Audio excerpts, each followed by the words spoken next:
नमस्कार दोस्तों, स्वागत है आपका आपके अपने YouTube चैनल दीपक रचित कथा में।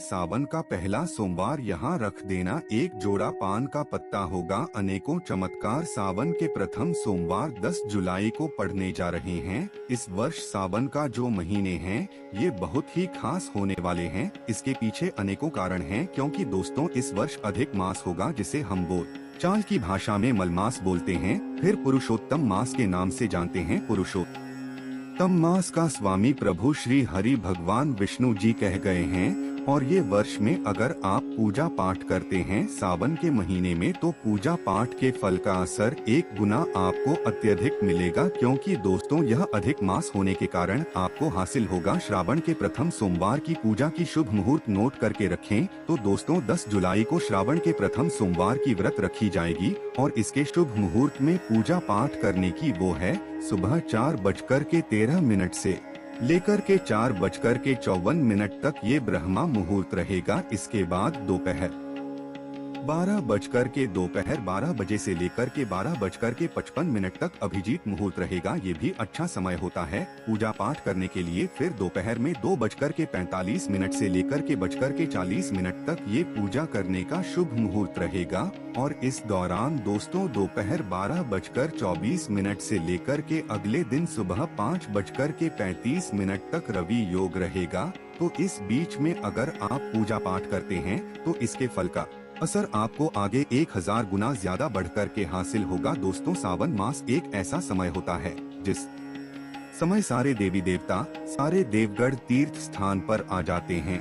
इसलिए दोस्तों श्रावण मास में भक्ति भाव करने का फल हमें अत्यधिक हासिल होता है। छोटे से वीडियो के माध्यम से बताने के प्रयास करूंगा कि अधिक मास क्यों होता है और अधिक मास की उत्पत्ति कैसे हुई। दोस्तों अधिक मास की उत्पत्ति जान लेते हैं। तो अधिक मास की उत्पत्ति प्रभु नरसिंह देव के कारण हुआ था। अधिक मास के स्वामी भगवान विष्णु जी को कहे जाते हैं। दोस्तों हिरण्यकश्यप राक्षस को ब्रह्मदेव का वरदान हासिल था। ब्रह्मदेव का यह वरदान हासिल था कि इस सृष्टि में उसे कोई मार ना सके, ना दिन में मरे न रात में मरे। यहाँ तक कि दोस्तों उन्हें ये भी आशीर्वाद हासिल था कि ब्रह्मा जी द्वारा रचित 12 मास में अर्थात दोस्तों 12 महीने में उसे कोई मार ना सके। तब देवताओं ने मिलकर की हिरण्यकश्यप की वध के लिए एक अतिरिक्त मास की उत्पत्ति की स्थापना की। उस मास को अधिक मास या फिर मलमास के नाम से जानते हैं।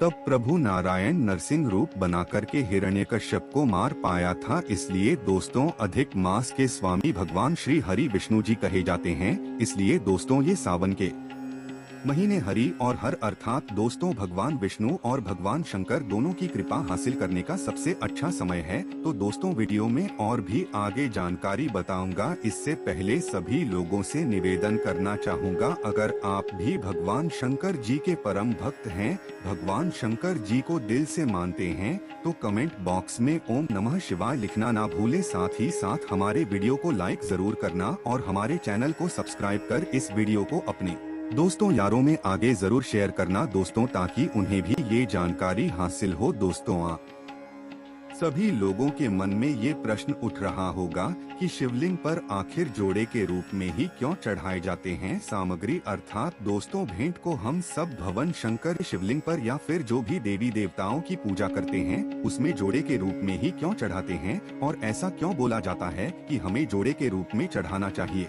समझा जाता है कि जिस तरह इस संसार को चढ़ाने के लिए स्त्री और पुरुष दोनों की जरूरत होती है, केवल स्त्री भर से संसार नहीं चल पाती, केवल पुरुष बस से ये संसार नहीं चल पाती। उसी तरह दोस्तों अगर आप किसी को भेंट चढ़ाते तो सिंगल भेंट चढ़ाते तो वह देवी देवता उसे शीघ्र स्वीकार नहीं करते, परंतु अगर आप उसे जोड़े ग्रुप में चढ़ा देते हैं तो वह शीघ्र स्वीकार कर जाते हैं। ऐसा समझा जाता है दोस्तों सिंगल भेंट चढ़ाने से अर्थात जो भी देवी देवताओं को सामग्री भेंट करें सिंगल चढ़ाते हैं तो उसे खंडपूर्ण समझा जाता है, विशेष मनोकामना हो तब। इसलिए देवी देवताओं में चढ़ाए जाने वाले सामग्री को या तो दोस्तों आप जो है जोड़े के रूप में चढ़ाएं या फिर चढ़ाते हैं तो 5, 7, 11 9 की संख्या में चढ़ाना चाहिए। दोस्तों, विशेष मनोकामना होने पर सामग्री को जो भेंट होता है उसे जोड़े के रूप में जरूर चढ़ाना चाहिए। अब आइए इस वीडियो में जानते हैं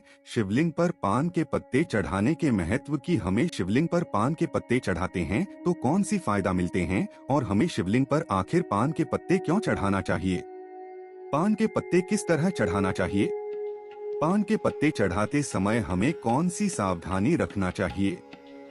और सावन के प्रथम सोमवार के दिन अगर आप भी पान के पत्ते चढ़ाते हैं तो आपके जीवन में भी ये अनेकों लाभ का होगा। दोस्तों, हमारे हिंदू धर्म पुराण में पान के पत्ते को तांबुल कहा जाता है। दोस्तों, तांबुल अर्थात पान के पत्ते कोई भी पूजा पाठ अनुष्ठान बिना पान के पत्ते के बिना पूर्ण नहीं समझा जाता। दोस्तों, तांबुल चढ़ाने से देवी देवताओं को तृप्ति मिलती है और देवी देवता अति शीघ्र प्रसन्न होते हैं।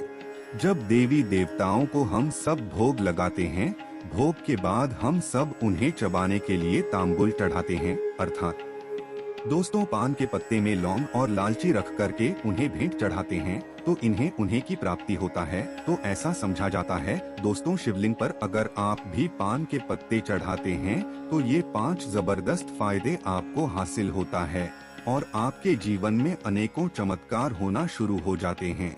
तो आइए दोस्तों, उन्हीं चमत्कार को जानते हैं। फिर से निवेदन करना चाहूँगा, कमेंट बॉक्स में अभी तक ओम नमः शिवाय नहीं लिखे हैं तो फटाफट ओम नमः शिवाय जरूर लिख देना। जो भी भक्त कमेंट बॉक्स में जय भोलेनाथ ये ओम नमः शिवाय लिखेंगे, हम भगवान भोलेनाथ से प्रार्थना करेंगे कि उनके मनोकामना को अति शीघ्र आप जो है भगवान पूर्ण करें। शिवलिंग पर तांबुल। दोस्तों, प्रथम फायदे हैं कि अगर आप दीर्घायु हासिल करना चाहते हैं तो दीर्घायु हासिल करने के लिए सावन के किसी भी सोमवार के दिन में पान के पत्ता शिवलिंग पर जरूर चढ़ाना। पान के पत्ता चढ़ाने से दीर्घायु की प्राप्ति होता है। अगर आप भी बीमारी से बचना चाहते हैं, रोग दोष से बचना चाहते हैं तो पान के पत्ते शिवलिंग पर चढ़ाने से दीर्घायु की प्राप्ति होता है।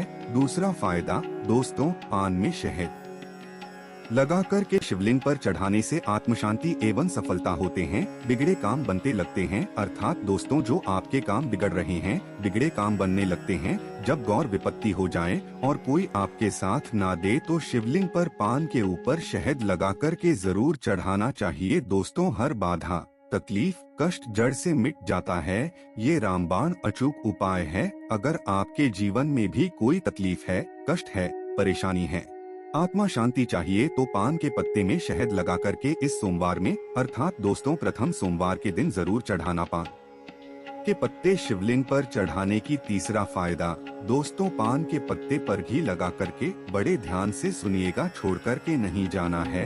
अधूरे ज्ञान हमेशा खतरनाक होता है। दोस्तों, तो पान के पत्ते पर घी लगा करके शिवलिंग पर चढ़ाने से पुरुषार्थ की प्राप्ति होता है। धन दौलत वाहन रुपया पैसा एवं मनवांछित स्त्री की प्राप्ति होता है। अगर आपको भी ये लाभ लेना है तो पान के पत्ते पर घी लगा करके जरूर चढ़ाएं। दोस्तों, बहुत सारे लोगों को सुयोग्य पुत्र की प्राप्ति होता है।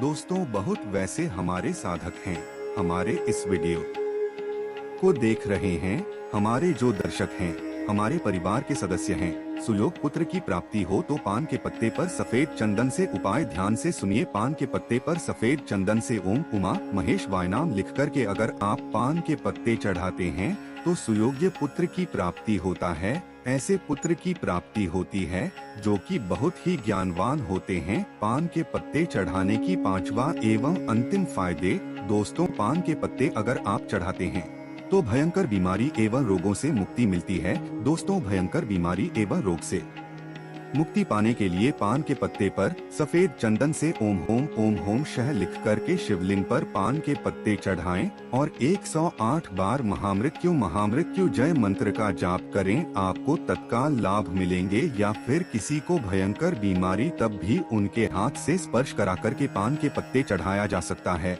और उनके स्वास्थ्य होने की शीघ्र जो है, अगर आप चाहते हैं कि उनके स्वास्थ्य शीघ्र ठीक हो जाए तो 108 बार शिव मंदिर में जाकर के महामृत्युंजय मंत्र का पाठ कर देना, बिल्कुल ही के लाभ मिलेंगे। दोस्तों, सावन के प्रथम सोमवार के दिन चढ़ाएं 2 जोड़ा पान के पत्ते। 24 घंटे में होगा चमत्कार, आपके सारे दुख तकलीफ मिट जाएंगे। चुटकियों में पान के पत्ते चढ़ाती होते हैं, अनेकों लाभ इस वीडियो में जान लेते हैं। तो पान के पत्ते चढ़ाने का सर्वप्रथम नियम जानते हैं। दोस्तों, पान के पत्ते चढ़ाने से पहले सर्वप्रथम तो पान के पत्ते को साफ एवं स्वच्छ सादे जल से धोना चाहिए। और दोस्तों, इस बात का विशेष ध्यान रखना चाहिए कि पान के पत्ते कटे फिटे खंडित नहीं होना चाहिए। भगवान भोलेनाथ खंडित वस्तु को स्वीकार नहीं करते। जब भगवान भोलेनाथ जी ने भगवान गणेश जी के शीश को खंडन किया, उसी समय उन्होंने यह प्रतिज्ञा ली कि कभी भी उनके पूजन पाठ में कोई भी खंडित वस्तु नहीं चढ़ाए जाएंगे। अगर आप जो खंडित वस्तु चढ़ाते हैं तो भगवान जो गणेश जी के हत्या का दोष है